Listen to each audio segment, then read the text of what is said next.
عشق رسول صلی اللہ علیہ وسلم سے بھرپور اسی طرح کی نئی ویڈیوز دیکھنے کے لیے ابھی ہمارے چینل فنا و بقا کو سبسکرائب کر لیں، بیل آئیکن کو کلک کر دیں، اور ہاں جاتے جاتے ویڈیو کو لائک، شیئر اور کمنٹ کرنا نہ بھولیے گا۔ شکریہ۔ تو گواہ رہنا کہ مسیحی مذہب سے نکل کر تجھ پر اور تیرے آخری رسول پر ایمان لاتی ہوں۔ اے قادر و توانا معبود، تیرے محبوب پیغمبر صلی اللہ علیہ وسلم کا واسطہ میری آنے والی زندگی کو کفر کی یلغار سے محفوظ رکھنا۔ دل میں عشق محمدی کا چراغ جل چکا تھا۔ اب ایمان بالغیب کی ایک نئی دنیا نظر کے سامنے تھی۔ حیات سرور کونین کی 63 سالہ تاریخ ذہن میں گھوم رہی تھی۔ سرکار کا جسم مبارک، ان کا نورانی پیکر، دل ربا چہرہ، سرمگی آنکھیں، عطر برساتی ہوئی عنبری زلفیں، موج نور میں لہراتا ہوا چہرہ مبارک، جمال سراپا کا ایک نقش و نگار تصورات کی دنیا پر چھایا ہوا تھا۔ پچھلے پہر جو ہی آنکھ لگ گئی، قسمت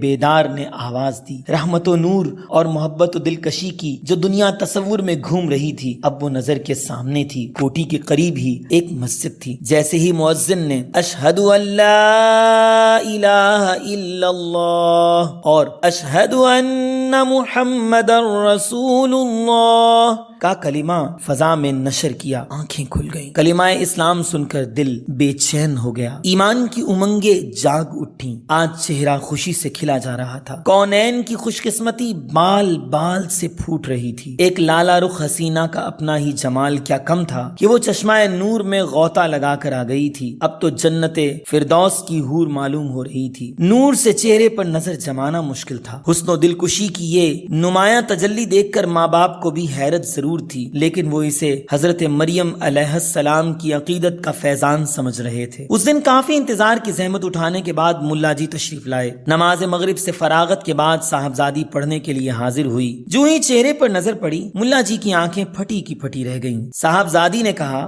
حیرت نہ کیجیے، مجھے کلمہ پڑھا کر میرے اسلام پر گواہ بن جائیے، اور دیکھیے میں نے اپنا نام فاطمہ رکھ لیا ہے، آئندہ مجھے اسی نام سے یاد کیجیے گا۔ ملا جی بہت کمزور دل آدمی تھے۔ بڑھاپے میں کمشنر صاحب کو پڑھانے کا جو موقع مل گیا تھا اسے وہ بہت غنیمت جانتے تھے، پھر صاحبزادی کے حالات سے بے خبر تھے۔ ملا جی نے لرزتے ہوئے صاحبزادی کو جواب دیا، دل کا مسلمان ہو جانا خدا کی بارگاہ میں نجات کے لیے کافی ہے، ضروری نہیں کہ آپ اعلان کریں۔ مجھے ڈر ہے کہ میں آپ کو کلمہ پڑھا کر اسلام میں داخل کر لوں اور اس کی اطلاع کمشنر صاحب کو مل گئی تو ہم پر بھی وبال آئے گا اور آپ کی زندگی بھی خطرے میں پڑ جائے گی۔ صاحبزادی ملا جی کی کمزوریوں سے واقف تھی، یہ سن کر خاموش ہو گئی۔ فارسی کی تعلیم ختم ہو جانے کے بعد فاطمہ نے قرآن مجید کی تعلیم کا سلسلہ شروع کیا۔ ملا جی کی آمد و رفت کا سلسلہ منقطع نہیں کرنا چاہتی تھی، اسے توقع تھی کہ مستقبل کی کوئی ضرورت بھی ان سے متعلق ہو سکتی ہے۔ اب فاطمہ گھر والوں کی نظروں سے چھپ چھپا کر نماز بھی پڑھنے لگی تھی۔ صبح کے وقت قرآن کی تلاوت بھی کیا کرتی تھی۔ چونکہ اس کے کمرے میں ابتدا ہی سے کسی کو داخل ہونے کی اجازت نہیں تھی، اس لیے اس کی زندگی کا اکثر حصہ صیغہ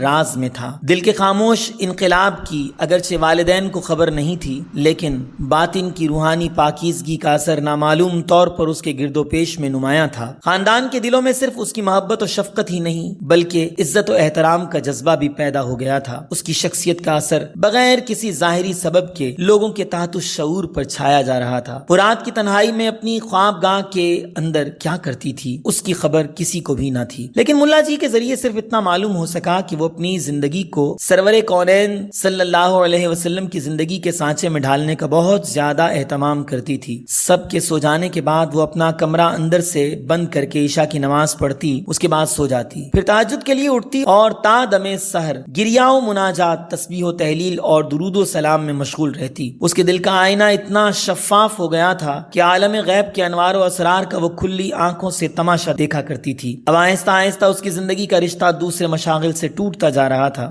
گھنٹوں وہ کھوئی سی رہنے لگی۔ اس کی روح کی لطافت اتنی بڑھ گئی تھی کہ کئی دن بغیر کسی کمزوری کے وہ روزے میں گزار دیتی تھی۔ ایک دن ملا جی جب شام کے وقت پڑھانے آئے تو انہیں معلوم ہوا کہ صاحبزادی کچھ بیمار ہیں، اس لیے وہ نہیں پڑھیں گی۔ جو ہی واپس جانا چاہتے تھے کہ آیا نے اطلاع دی، صاحبزادی اپنے حجرہ خاص میں آپ کو بلا رہی ہیں۔ ملا جی ہمت کر کے کمرے کے اندر داخل ہوئے، دیکھا تو فاطمہ بستر پر دراز تھی۔ قدم کی آہٹ پاتے ہی اٹھ کے بیٹھ گئی اور نہایت سرگوشی کے ساتھ ملا جی سے کہا، آپ کے احسانات سے میری گردن ہمیشہ بوجھل رہے گی کہ آپ کی وجہ سے مجھے ایمان نصیب ہوا اور حبیب خدا صلی اللہ علیہ وآلہ وسلم کی دولت عشق سے میری زندگی کیف و سرور کے ایک نئے عالم میں داخل ہوئی۔ اب میں روحانی قرب کی اس منزل میں ہوں جہاں ایک لمحے کے لیے میرے سرکار آنکھوں سے دور نہیں ہوتے۔ اللہ اکبر۔ آثار و قرائن شہادت دے رہے ہیں کہ اب میں حیات کے آخری لمحے سے گزر رہی ہوں۔ عالم قدس کا پیامی جلد ہی آنے والا ہے، میں بھی اس کی منتظر آنکھوں سے راہ دیکھ رہی ہوں۔ رخت سفر باندھ کر میں نے اپنی تیاری مکمل کر لی ہے۔ اپنے انجام کی فیروز بختی پر دل اتنا مطمئن ہے کہ مسکراتے ہوئے پے کے اجل کا خیر مقدم کروں گی۔ صرف ایک آرزو ہے جس کے لیے میں نے آپ کو اس وقت زحمت دی ہے، اگر مرنے کے بعد میری وصیت پوری کرنے کا یقین دلائیں تو عرض کروں۔ اتنا کہتے کہتے اس کی چمکتی ہوئی آنکھیں آنسوؤں سے بھر گئیں۔ ملا جی بھی اپنے تئیں سنبھال نہ سکے اور وہ بھی اشک بار ہو گئے۔ بررائی ہوئی آواز میں جواب دیا، خدا آپ کی زندگی کا اقبال بڑھائے، آپ کی عمر کی برکتوں کو دراز کرے۔ نصیب دشمناں مرگ ناگہاں کی خبر سننے کے لیے ہم ہرگز تیار نہیں ہیں، لیکن علم الہی میں اگر یہی مقدر ہو چکا ہے تو اسے کوئی ٹال نہیں سکتا۔ آپ اپنی آرزو کا برملا اظہار فرمائیے، میں اس کی تعمیل کا آپ کو یقین دلاتا ہوں۔ صاحبزادی نے رازدارانہ لب و لہجے میں کہا، آپ جانتے ہیں کہ میرے قبول اسلام کی خبر گھر والوں کے علم میں نہیں ہے۔ ابھی تک میرے گھر والے مجھے عیسائیت کا پیروکار سمجھ رہے ہیں، اگرچہ میں نے آج تک گرجے میں قدم نہیں رکھا، لیکن وہ اسے میری شرم و حیا تصور کرتے ہیں۔ اس سے مجھے یقین ہے کہ وہ بعد مرگ میری تجہیز و تکفین مسیحی مذہب کے مطابق کریں گے اور مسیحی قبرستان میں میرا مدفن بنائیں گے۔ میں نہیں چاہتی کہ اپنا اسلام ظاہر کر کے میں آپ کو اور یہاں کے دوسرے مسلمانوں کو آفات کا نشانہ بناؤں، اس لیے میری مؤدبانہ گزارش ہے کہ مرنے کے بعد جب وہ مجھے عیسائیوں کے قبرستان میں دفن کر دے تو رات کے کسی حصے میں میرا تابوت نکال کر اسلامی طریقے کے مطابق مجھے کسی مسلمان قبرستان میں دفن کر دیں، تاکہ اہل ایمان کے پڑوس میں رہ کر میری روح کو ہمیشہ ہمیشہ سکون حاصل ہو۔ ملا جی نے برستی ہوئی آنکھوں سے وصیت کی تعمیل کا یقین دلایا۔ فاطمہ نے آخری سلام کرتے ہوئے کہا کہ اب قیامت ہی کے دن فاتح محشر کے